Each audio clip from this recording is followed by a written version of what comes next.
Thank you very much, Mr. Speaker.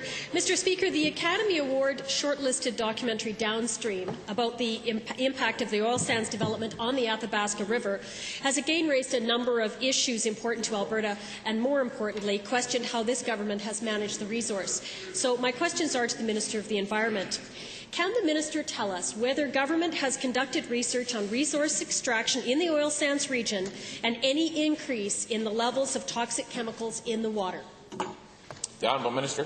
Mr. Speaker, I've mentioned on numerous occasions in the House that the government has an ongoing monitoring system to monitor not only the water that is within the Athabasca River itself, but also at various points throughout the watershed to assess the ongoing quality of groundwater as well. Honourable Member. Yeah, I think most of that is industry-led and it's self-reporting. Next question to the same minister.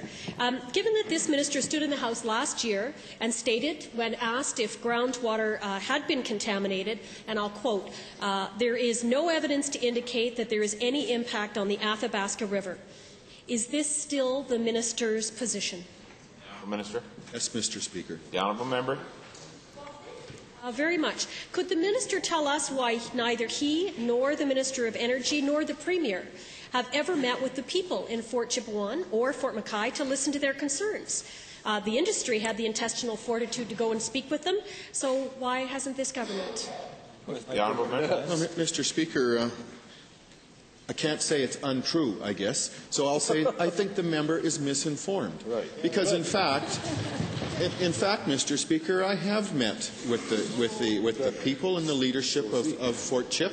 I have personally been there twice. I know that the Minister of Aboriginal Relations has been there at least twice, perhaps 3 times.